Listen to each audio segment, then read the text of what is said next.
Ladies and gentlemen, good day and welcome to the TCS Earnings Conference Call.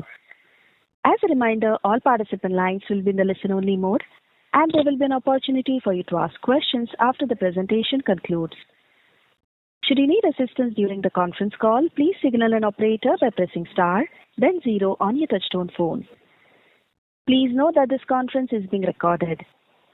I now hand the conference over to Ms. Nehal Shah from the Investor Relations team at TCS. Thank you, and over to you.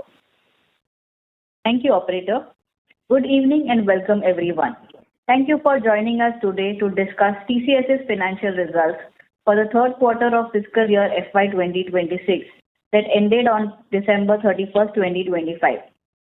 This call is being webcast to our website, and an archive, including the transcript, will be available on the site for the duration of this quarter. The financial statements, quarterly fact sheet and press releases are also available on our website. Our leadership team is present on this call to discuss our results. We have with us today Mr. Q3FY26, Chief Executive Officer and Managing Director. Hello everyone. Ms. Aarti Subramanian, Executive Director, President and Chief Operating Officer. Good evening everyone. Mr. Samir Saxena, Chief Financial Officer. Hello everyone. And Mr. Sudeep Kunnumal, Chief Human Resources Officer. Hello everyone. Our management team will give a brief overview of the company's performance, followed by a Q&A session. As you are aware, we don't provide any specific revenue or earnings guidance, and anything said on this call which reflects our outlook for the future or which could be construed as a forward-looking statement must be reviewed in conjunction with the risk that the company faces. We have outlined these risks in the second slide of the quarterly fact sheet available on our website and emailed out to those who have subscribed on our mailing list. With that, I would like to turn the call over to Kriti. Thank you, Nehal. Good evening, everyone. Wish you all a very, very happy new year. The growth momentum we witnessed in Q2 of FY26 continued in this quarter.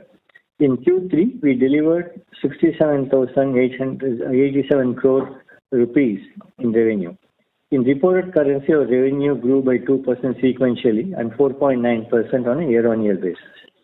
In constant currency, our revenue grew 0.8%. Our internal revenue grew by 0.4% sequentially. Growth was led by Consumer Business Group, Energy, Resources and Utilities, Life Sciences and Healthcare, and Communications, Media and Information vertical. BFSI, Technology, Software and Services did well, adjusted for seasonality. Amongst major markets, Europe continued to do well while North America was flattish. Regional markets continued to deliver strong growth. All next-gen service lines continued to grow well sequentially. Most client segments showed improvement. On an LTM basis, this quarter we gained 2 additional clients generating more than 100 million in revenue, 8 clients exceeding 20 million, and 23 clients bringing in over 1 million each. On Q3, our Q3 operating margin stood at 25.2%, remaining stable sequentially. This excludes the one-off. We remain steadfast in our ambition to become the world's largest AI-led technology services company, guided by a comprehensive 5-pillar strategy. We are delivering accelerated value to our clients through strategic investments across all the full AI stack, from infrastructure to intelligence. Our AI services now generate $1.8 billion in annualized revenue and is growing at 17.3% quarter-on-quarter in constant currency. In Q3, we continued to win several large deals across markets and industries, including one mega deal win in North America. We achieved an overall TCV of 9.3 billion. BFSI TCV was at 3.8 billion. Consumer business TCV was at 1.4 billion. And North America TCV stood at 4.9 billion. Based on the client conversations, strong deal momentum, and the leadership we are gaining in AI, we are confident of a good calendar year 2026. I'll now invite Samir to share further details on our financial performance. Thank you, Kriti. Good day, everyone. Just re-highlighting the revenue numbers. It's rupees 67,087 crores.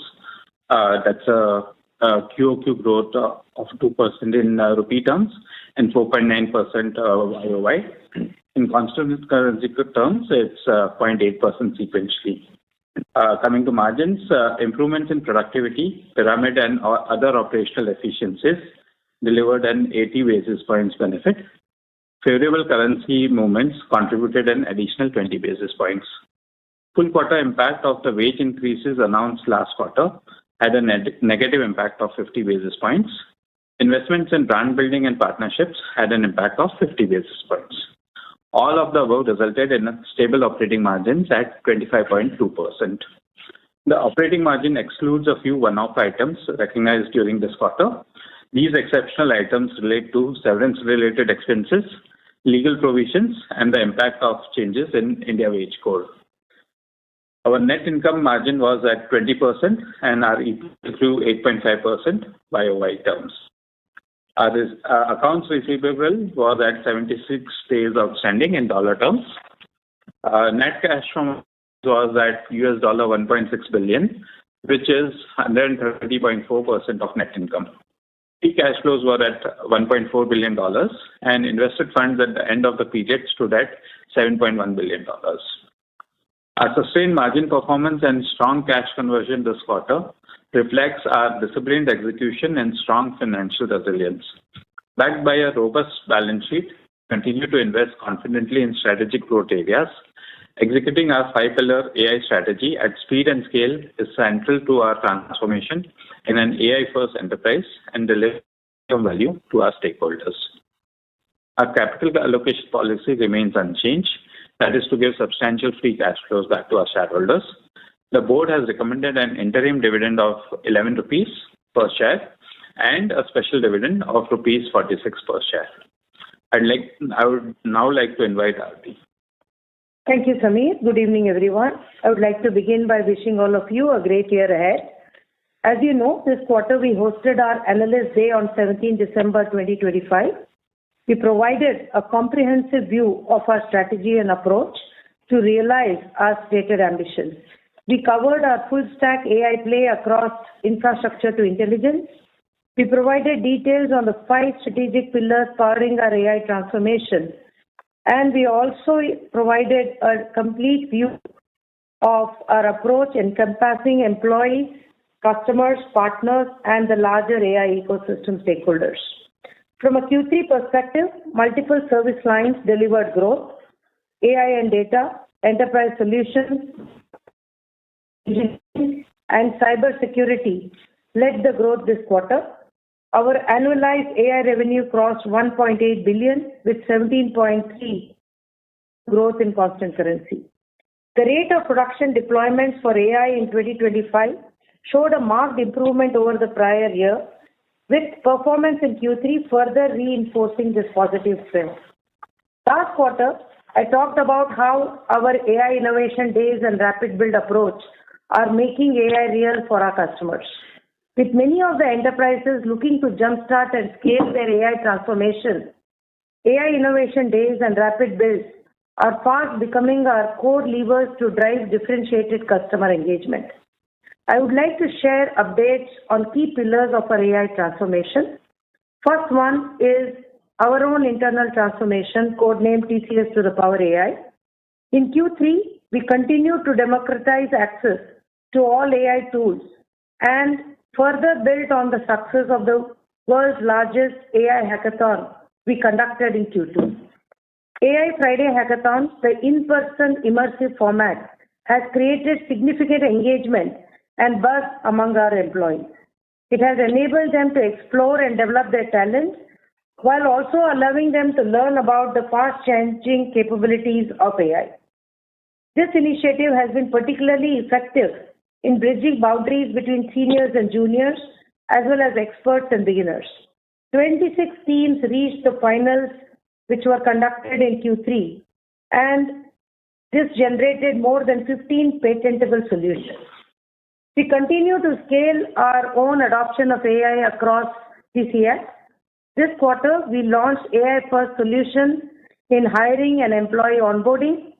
We also scaled our AI-powered personalized learning platform, the Learning Coach. Redefining service lines with AI is a strategic priority. During the Analyst Day, we shared details of our unified human plus AI services autonomy model. This includes 5 levels of autonomy, from using AI as a tool at level 1 to building an agentic enterprise at level 5. This has been instantiated for every service line. This structured approach has been well received by our customers as it aligns to their AI-driven transformation initiatives with clearly defined goals and outcomes. For example, for a global insurer, we improved software engineering practices from level 2 autonomy to level 3 autonomy, thereby delivering 2x improvement in deployment frequency and 30% reduction in time to market. For a leading UK airline, we have compressed major incident cycles by half, resulting in 40% higher operational efficiency using our March to Zero IT operations framework. In Q3, we sustained our focus to innovate, build, and scale AI solutions for clients across industries. We see the innovate to build cycle accelerating sharply with over 3 times more rapid builds that we delivered for our customers this quarter. We set up 2 AI labs in India, one for a leading US insurer to scale agentic transformation across insurance value chain and software engineering, and another for a regional US bank for agentic AI-led operations in KYC and AML investigations. These labs are helping our customers incubate and create a strong pipeline for AI rapid builds. We also delivered several high-impact AI implementations, showcasing measurable business value by combining traditional AI, Gen AI, and agentic AI capabilities. I would like to share a few examples of our customer success stories this quarter. Our team played a key role in reimagining store operations with multiple agents automating routine interventions, boosting sales by 25%, and saving store managers 90 minutes on their weekly efforts. TCS won the IoT Breakthrough Award 2026 and was recognized as the AI-powered IoT solution provider of the year. TCS is the only GSI to win in these categories. We developed this solution for a leading integrated container logistics company. TCS brought together traditional AI, Vision AI, and IoT solutions to deliver significant improvements in safety posture at the terminals. In summary, Q3 saw good traction across services in a traditionally soft quarter. Going forward, we will continue to engage with our customers with a 2-pronged focus. First, get AI ready, partner with our customers to build a strong enterprise technology foundation required for their AI transformation. Secondly, lead with AI, engage with business and technology teams to help them establish early competitive advantage in AI. Thank you. I would now like to hand over to Sudeep. Thank you, Aarti. Hello, everyone, again, and wishing you a very happy new year. Our associates are at the heart of our transformation into AI-first enterprise. The passion and commitment our associates show in mastering future-ready skills gives us the confidence to innovate responsibly and deliver sustainable value as AI reshapes the services landscape. At the end of Q3 FY26, our global headcount stands at 582,163, with associates from 149 nationalities and 35.1% women. The last 12 months voluntary attrition in IT services stands at 13.5%, up 20 basis points sequentially. We continue to make significant investments in building high-performance workforce with future-ready skills. 51.2 million learning hours have been completed year-to-date. 3.8 million competencies have been acquired year-to-date. We now have 217,000 plus employees with higher order skills in AI, which is a 3x increase over last year. The second aspect of our talent transformation is role evolution. AI is creating new roles such as rapid build engineers and leads, which are increasingly vital for the future. We are currently working on aligning our role framework with AI as the centerpiece. All components of this framework are being systematically reviewed to ensure future readiness. The third aspect is future-ready hiring. We continue to focus our efforts in attracting top talent globally. Over the last year, we have doubled down on advisory and consulting talent across the big bets in areas like cybersecurity, enterprise solutions, cloud, AI, and data, and positioning them closer to our customers. Over 50% of our experienced hires are coming with next-gen skill sets. We hired significant number of AI-native fresh graduates. Our initial learning programs has been enhanced to include GenAI as an integral part of the curriculum. All trainees now have access to comprehensive AI ecosystem of learning and for hands-on assessment platforms. As part of our pioneering industry academy collaboration, we are actively involved in designing of industry-relevant curriculum.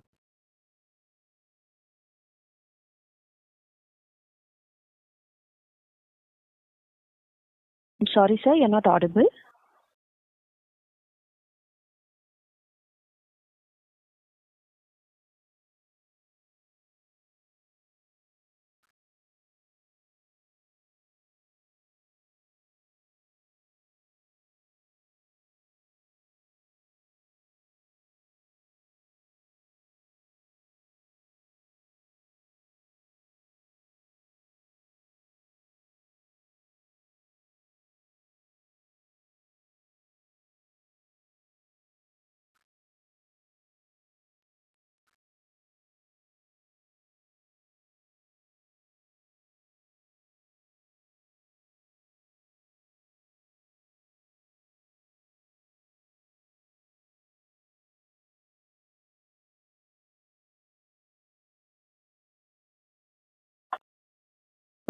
Hello, sir.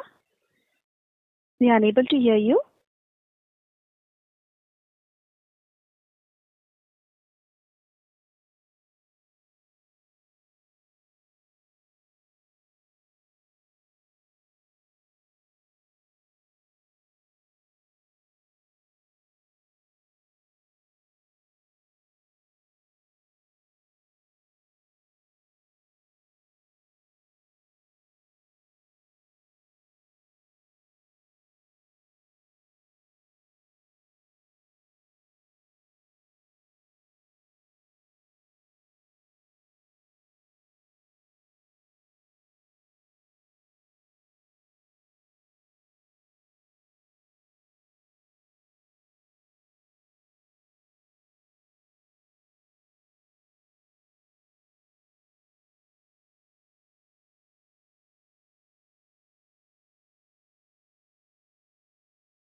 Ladies and gentlemen, sorry for this. We have the boardroom team connected.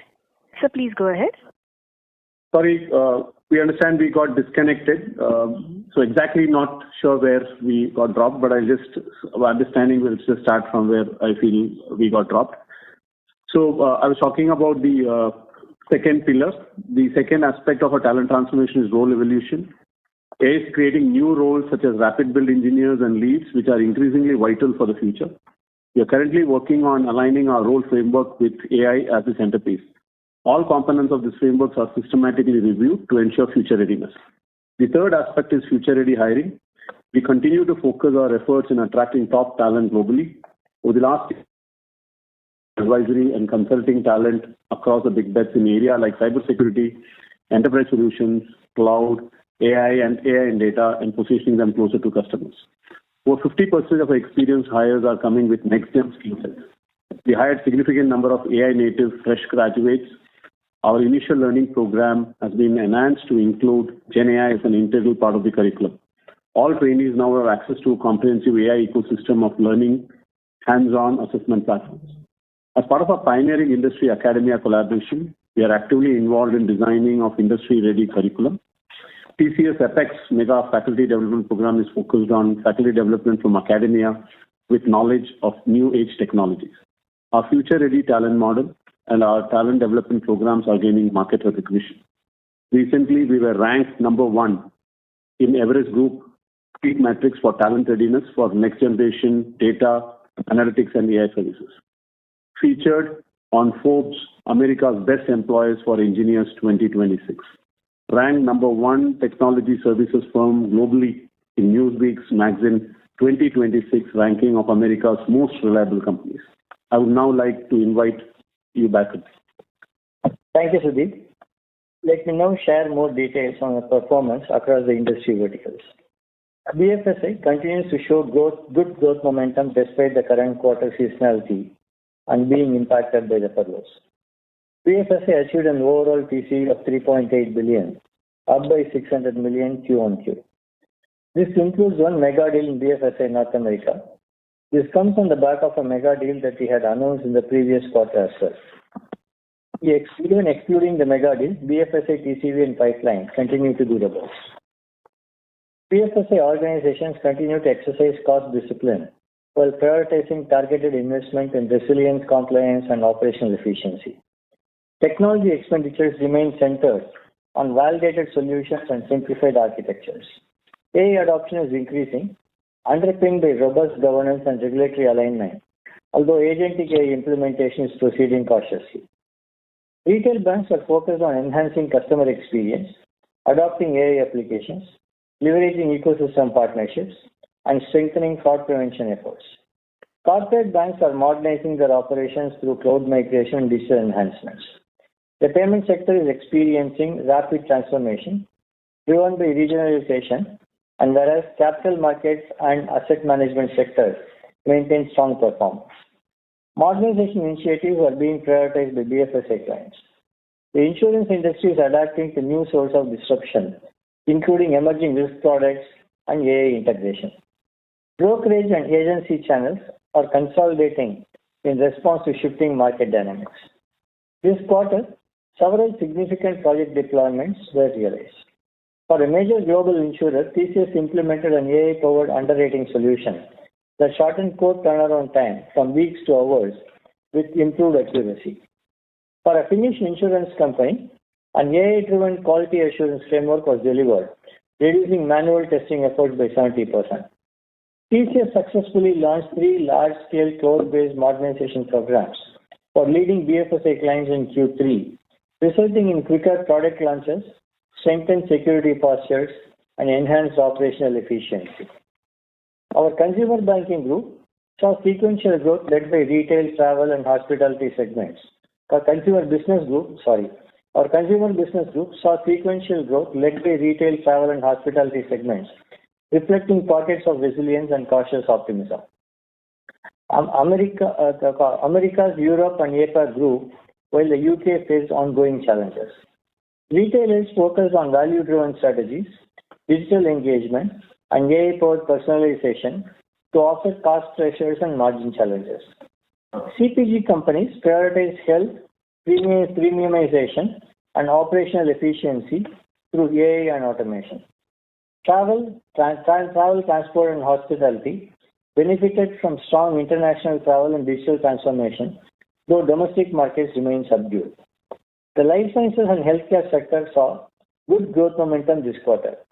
The sector is undergoing multiple shifts across industry segments, led by regulatory interventions, impact of AI, risk and security challenges, and changing consumer behavior. Biopharma manufacturers are heavily investing in automation, continuous manufacturing, robotics, and AI-driven labs to enhance efficiency and sustainability. Majority of life sciences companies have adopted or piloted generative AI, especially for drug discovery and automating literature reviews. Investments in digital health tools, telemedicine, wearables, and remote patient monitoring are surging. AI-enhanced diagnostic tools such as radiology AI and rapid pathogen detection systems are high priorities. Providers and payers are spearheading AI deployment and revenue cycle management, clinical workflows, utilization and network management, moving beyond pilot projects. Spend on cloud infrastructure, cybersecurity, data governance, and edge computing is on the rise. In manufacturing posted marginal growth in Q3, while the automotive sector remains subdued. Other industries demonstrated growth momentum even in the face of seasonal challenges.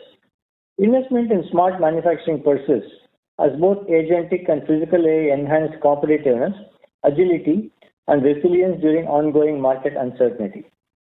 In this quarter, TCS delivered several AI-powered agents, specialized fine-tuned models, and vision-based solutions that automate complex tasks, enhance customer and dealer experiences, and drive operational efficiency.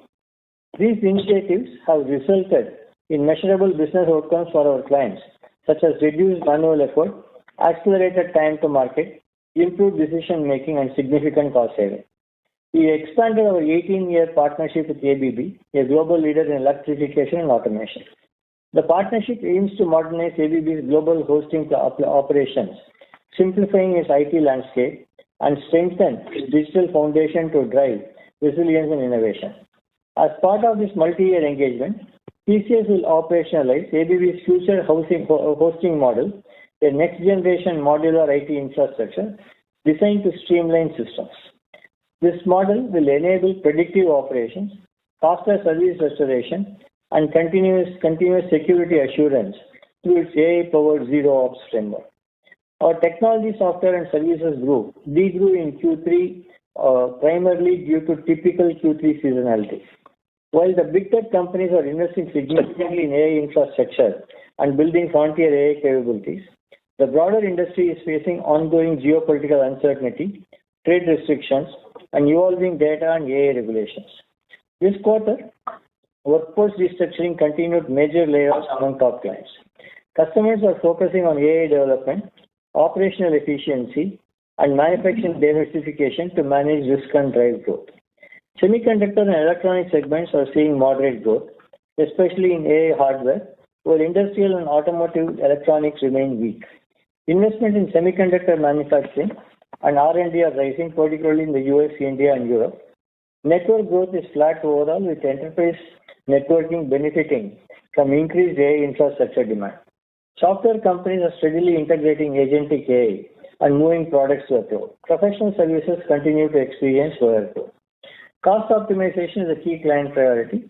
We are supporting digital transformation and efficiency through AI-powered operations, modernization of engineering environments, SaaS optimization, adoption of open-source network technologies, and the shift from x86 to ARM-based devices. A prominent North American software company has engaged TCS to provide downsell prevention and churn mitigation services for end users on one of its flagship enterprise platforms. TCS will implement a robust execution model across multiple regions, aiming to enhance platform adoption, deepen customer engagement, and minimize churn. These objectives will be achieved through the integration of AI-driven solutions and streamlined service delivery, ultimately improving the overall customer experience. PMI showed positive growth momentum this quarter, driven by clients seeking measurable ROI in automation, AI efficiency, ad monetization, and resilient IT. We are addressing these needs with outcome-based transformation, modernization operation, and embedding AI across processes. We are also actively leveraging strategic partnerships with hyperscalers like Microsoft, Google, and NVIDIA to accelerate AI capabilities to co-innovate with clients and deliver rapid solution builds that demonstrate business value. Energy resources and utilities posted strong growth this quarter. The ERU sector is rapidly moving towards a low-carbon future, making significant investments in renewable energy, electrification, and advanced storage solutions. Companies are leveraging AI-driven platforms and providing workforce training to boost efficiency, adaptability. While the Americas, APAC, and EMEA regions showed notable growth, UK and Europe, despite a short period of slower progress, continue to prioritize clean energy initiatives and digital enhancements, supporting ongoing global development. The demand is robust for AI-led services. Growth markets remain resilient despite geopolitical challenges, with steady enterprise IT spending and increasing public sector investment in digital infrastructure. Revenue growth is led by the enterprise segment in India and strong public services momentum across India, APAC, and MEA, with broad-based service revenue gains. Public service continues to deliver standout wins. I will now talk about the fifth pillar of our strategy, which is AI ecosystem play. In Q3, we continue to establish ourselves deeply into AI ecosystem. During the quarter, we announced a $1 billion equity partnership with TPG, a leading global alternative asset management firm, to support the growth of our gigawatt-scale AI data center infrastructure build-out. We are making good progress in our discussion with prospective clients. On M&A, we announced the acquisition of Coastal Cloud in the US to strengthen our Salesforce and AI consulting services. Together with ListEngage, we are now among the top 5 global Salesforce consultants, gaining over 500 experts and 3,400 certifications and boosting our CRM capabilities. These acquisitions also strengthen our capabilities in advisory, implementation, and managed services, providing a complete multi-cloud offering across all Salesforce modules. The acquisition also deepened our partnership with Salesforce to establish partner board roles and summit partnerships and extend our reach into new market segments. The acquisition of Coastal Cloud is pending regulatory approval. With this, I will now open the line for questions. Thank you. Thank you very much. We will now begin the question and answer session. Participants who wish to ask a question may press star and 1 on their touchtone phone. If you're using a speakerphone, please pick up your handset while asking a question. This is required to ensure optimum audio quality on the call. If you wish to remove yourself from the question queue, you may press star and 2. Ladies and gentlemen, we will wait for a moment while the question queue assembles. Take a first question from the line of Sudheer Guntupalli from Kotak Mahindra AMC. Please go ahead. Hi, Kirti, thanks for the opportunity. I'm just doubling down on your initial remark of the confidence of a good CY26. Maybe if you can contextualize the statement at a bit more depth, it will be helpful. Are you seeing any green shoots of improvement in discretionary or short cycle projects that is giving you this confidence? Or also, if we are to see a demand recovery in international markets in calendar 26, which specific segments do you think should drive this? Thanks, Sudhir. So, in Q2, we had called out that the overall demand environment is improving compared to Q1. So, in Q3, that trend continued. And Aarti also mentioned, we talked about number of rapid build projects in AI we are doing. Essentially, the short cycle projects where the decision making is faster based on the ROI. We see a steady increase, and you can see that reflected in our AI revenue that we are reporting. And this is across all industry segments. AI and data are continuing to drive growth for us, Sudhir. Sure, sir. And some of the key segments like North America and UK across geographies have either declined or were soft in this quarter. So seasonality and furloughs alone explain this, or is there any other issue along with the normal seasonality that might be playing out here? It is primarily seasonality here, Sudhir. All right, sir. Thank you and all the very best. Thank you. Thank you. We'll take our next question from the line of Ravi Menon from Macquarie. Please go ahead. Hi, thank you for the opportunity. Two questions here. The first is there's increase in other expenses within the SG&A. That's a very sharp increase. It's about 77% and QOQ about 41%. Could you talk a bit about that? This is about 7.3 billion rupees. And the first question is on the AI run rate. It's a strong number, 1.8 billion. Could you talk a bit about whether this is preparing the customers' overall landscape for adopting AI, or are these really specific AI use cases, industry uses? Which are you seeing more of? So Ravi, first on the other expenses part, the increase both sequentially and YOY is primarily on account of legal expenses, also leading from M&A related ones, the legal fees, etc. Marketing initiatives has increased. A lot of our events, etc., converged into Q3, and also in terms of CSR initiatives. Thank you. So some of this will be some of it won't, right? Yes. And Ravi, Aarti here to answer your question on AI. These AI revenues, like in the analyst day, we had reported 1.5 billion annualized, and this quarter the number is 1.8 billion annualized. This includes primarily AI programs across industry value chain, right? And the data efforts that are required to deliver those AI projects. So this does not, this does not include, let's say that we are doing software engineering, we are using AI, testing, we are using AI. Those are not included. So primarily two types of AI programs. AI for business transformation across industry value chains, across verticals. The second is when you use AI for modernization. Those are the two buckets I'll call out. Thanks. Perfect. Thank you. Best of luck. Thank you. Next question is from the line of Vibhor Singhal from Nuvama. Please go ahead. Yeah, hi. Thanks for taking my question. So I've got a couple of questions. One is, Krithi, just wanted to, you mentioned that the weakness in the BFSI segment was quite seasonal in nature, and we had a good amount of deals in this quarter, in the last quarter as well. So going forward, let's say next few quarters, do we expect this growth momentum to reflect in the revenue growth as well for BFSI? And similarly, in the retail business, we've seen good pickup. Was the retail business kind of driven by the seasonality in this quarter, or do you see the growth momentum in the retail business also to sustain in the coming quarters? If you can just after that I have a follow-up for some. Vibhor, I didn't get the last point, but in terms of BFSI, it's primarily seasonality that impacted us in this quarter. But the overall deal momentum that we are seeing and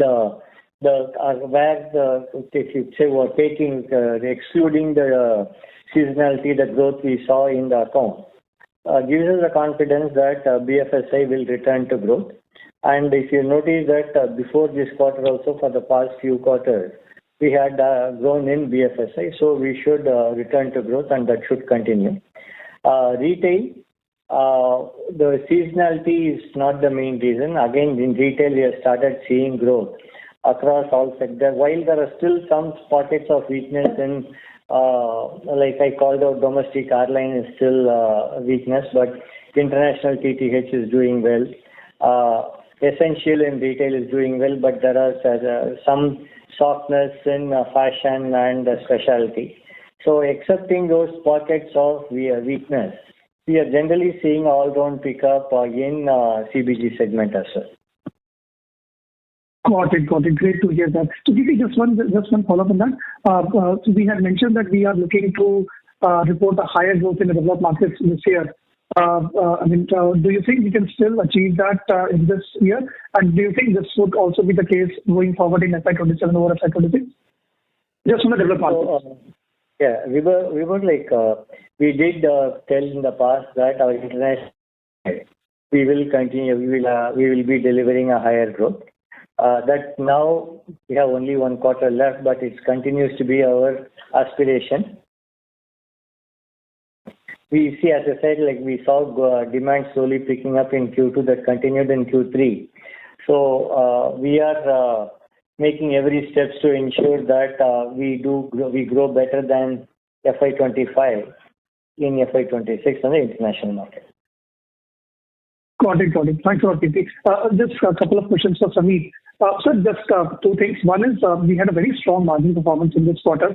Despite 2-month wage hike impact, we were able to report flat margins. Now, given that we have 2-3 quarters in which there will be no wage hike and no structural headwind per se, do you believe we are getting closer to that aspirational band of 26 to 28% margins in the coming quarters? So if you look at it from a headwinds perspective, Vibha, apart from the macro uncertainty, I think if you go back to last year, we had an annual intervention cycle coming in Q4. That could be a headwind. Other than that, I think nothing major. And the investments which we have been making and calling it out. But irrespective of that, while we'll not shy away from making investments, we'll want to inch closer to our 26 to 28% band, and we'll make all efforts to climb towards 26. That's great to hear, sir. Just last from my side. Sir, on the labor law provision that we have taken, I know this is going to be an industry-wide practice. In fact, not just industry, I think all of us will be impacted in terms of corporates. Could you just tell a bit about the nature of this expense? And is this, this is an exceptional item. From next quarter onwards, how will the labor laws impact will be taken care of in the entire period? So, basis the guidance overall on the new labor codes, the way they have been implemented, the guidance we have received, and factoring in some bit of restructuring, we have made an assessment and made a provision of 2,128 crores. The nature of it, we have called out in our financial statements. Gratuity amounts to about 1,800 crores, and leave liability is balanced 300 crores. This is all past service cost and hence called as spun off. On an ongoing basis, the impact of this, we expect it to be not very significant, in the range of about 10 to 15 basis points. So going forward, next quarter onward, we will just take the impact of this of around 10 to 15 basis points above the EBITDA in our normal operating margin. There will be no other exceptional items from Q4. On the labor code, we don't expect, unless the rules give more clarity and there's something else which needs to be, because currently the rules came into effect and the guidance came towards the end of December. We have made an assessment and done it, and we'll call it out if there is a change in the understanding of our rules. Got it. Great. Thank you so much for taking my questions, and I wish you all the best. Thank you. Next question is from the line of Nitin Padmanabhan from Investec. Please go ahead. Yeah, hi, good evening and Happy New Year. I had two questions. So one is the North American market has been maybe relatively soft over the last 12 quarters or so. You think with international coming back, you think North America will really start contributing and we should start seeing this edging up from a growth perspective? The second is, do you think the restructuring costs are largely over? And then, sorry, I have two more. So one is, and then the third one is, do you think we should see any revenue from BSNL this fiscal, or it just moves over? And just lastly, your thoughts on the recent development on credit card rates in the US. Do you think that in some form impacts your payment customers, and what could be the exposure there? Thank you. Yeah. Nitin, I will take the question on North America, BSNL credit card, and then invite Sudhir to talk about the restructuring.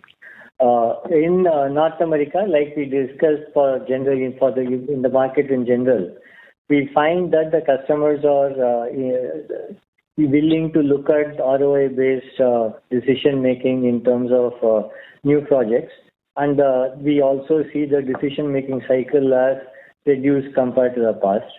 and the momentum we saw in Q2 continued. So we are optimistic North America will return to better growth than before. And in terms of revenue from BSNL, we discussed the revenue that we recognize this quarter is very similar to the revenue that we got from BSNL last quarter. And unless the PO from the government, formal final PO is received, we don't expect the revenue pickup in BSNL, but we will keep you posted whenever it happens.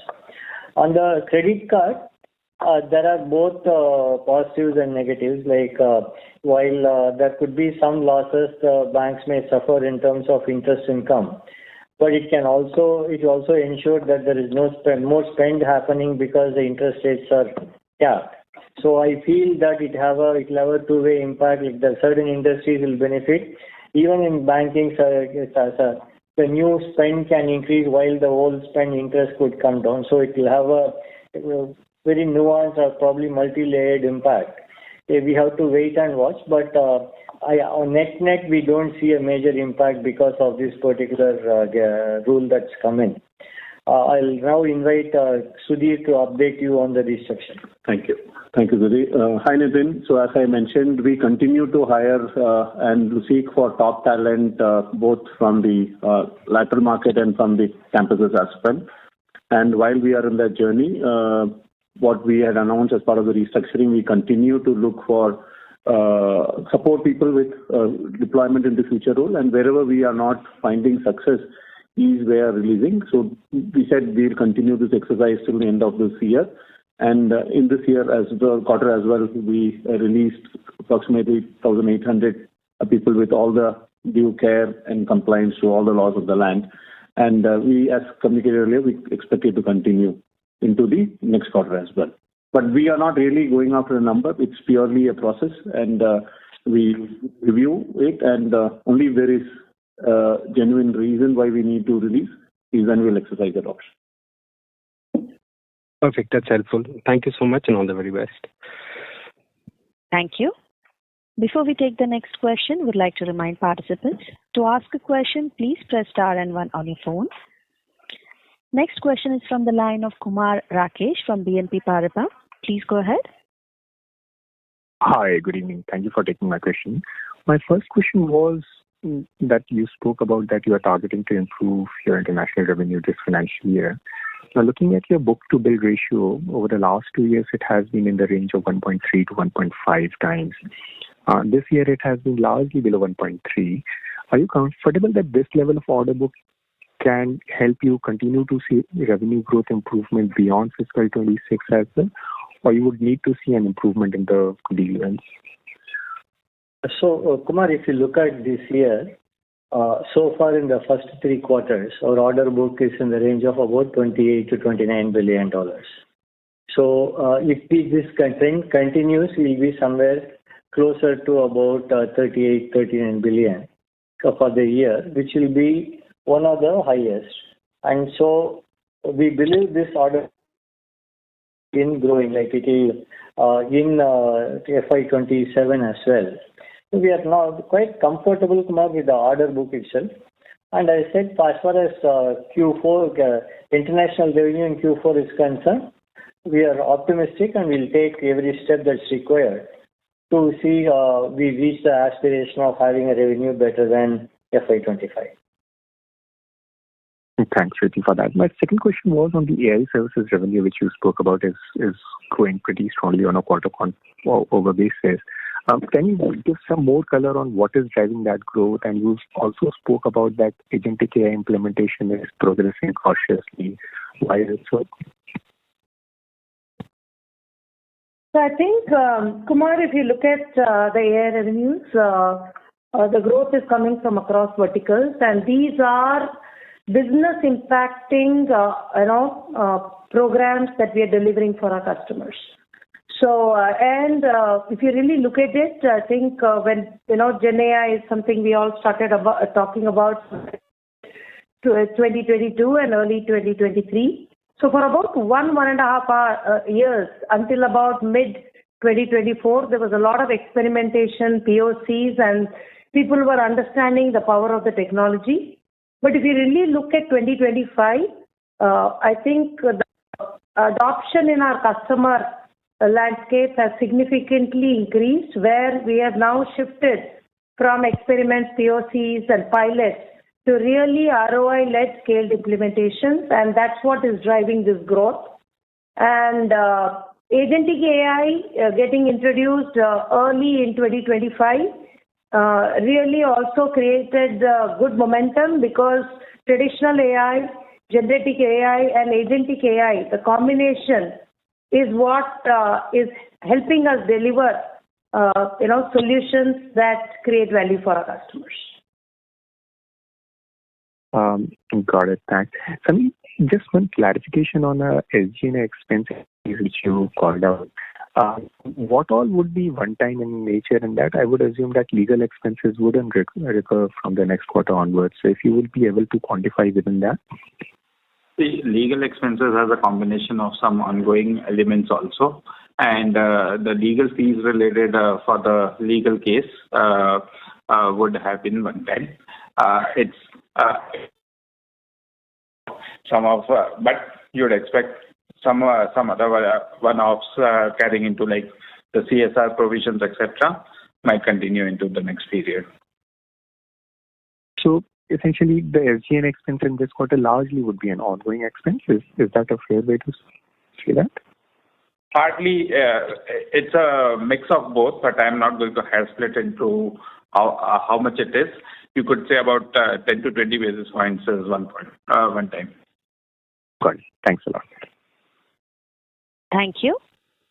Next question is from the line of Backman from BMO. Please go ahead. Yes, thank you very much. I was hoping you could talk about what the changes in economics on renewals is today or currently versus, say, 2 years ago. And what I wanted to understand is, at the time of renewal, what's the price difference on the like-for-like work at the time of renewal, and how much more are you incrementally focused on selling incremental services to offset the price declines that I think are largely driven by the benefits of AI? But if you could just speak to broadly what renewals look like today versus, say, 2 years ago or 3 years ago. Thank you. Ekman, if you look at the renewal, most of the renewals would bake in some productivity, but that is business as usual. That is, I don't think, related to AI. Even without AI coming into picture, most of the renewals will have some productivity baked in. It could vary in the range of 10%, 15% over a term of the contract. But also we have seen every time a renewal happens, it increases the scope of operation that we do. So net-net, you'll find very often when the renewal happens, the top line or the total quantum of the revenue doesn't decrease, but the quantum of work that we commit to deliver to the customer, that increases, offsetting the top line. The realization, because the productivity is achieved by TCS, you don't see a hit in realization, but the quantum or the amount of work we deliver increases. Now with AI coming in, our approach has always been that we proactively go to customer even before the start of the renewal cycle. We go to customer with opportunities to deploy AI and how we can achieve a certain amount of productivity delivered through AI. And the discussions, so once we renew it, at the time of renewal, it embeds AI productivity and very often, as I said, increases the scope of work as well. And so is your contention that 10 to 15%, you're suggesting that's the same as what the renewals, the price discounts at time of renewal, that's what it was 2-3 years ago? You're saying that's a consistent number? It could vary. It's not as I said, I gave it as an example. But the point I'm trying to make is there is a productivity, but there is a volume of work that is being delivered that also increases. So by and large, the total value of the contract doesn't change or reduce much. but we end up delivering more volume of work, but with a higher productivity. Okay. And then the second question I had was similar. As you're bidding for net new work and you're bidding in cost benefits or supply the benefits, if you will, is there more variance allowed in the contracts? What I mean by that is, are you structuring the contracts differently in that you allow for clients if the benefits that you predicted in the contracts are with you? Is there more flexibility because you're as you're bidding out, multi? And we have been quite work at this time. It's fair to assume a fairly aggressive and bake in the expected productivity.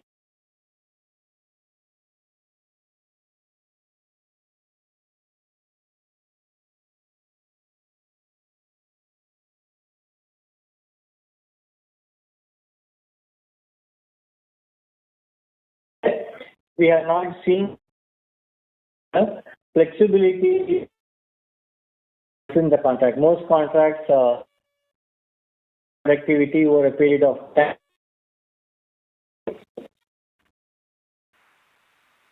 Many thanks. Next question is from Institutional Equities.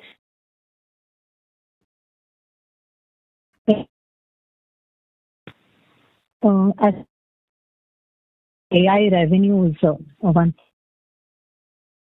So it's in terms of how are led by AI, what months in this pipeline, and some color to this growth that we see going ahead. So, Dhanashree, like we said, we are seeing increased momentum quarter on quarter. And in Q3 is the first time we started publishing our annualized AI revenues. As I said earlier, in mid-December, this number was 1.5 billion annualized, and quarter closure is 1.8. So we are seeing increased traction, good momentum across our client base, and we expect AI revenues to continue to grow, with a strong growth rate.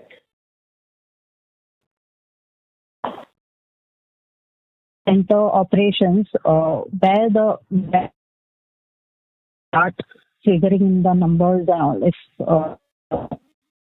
would be helpful. So, Dhanashree, what we would be doing,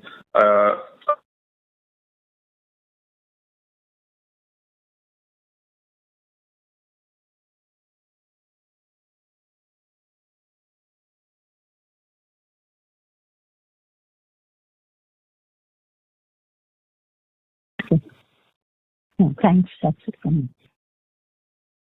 Thank you. Ladies and gentlemen, I now hand the conference over to management for closing comments.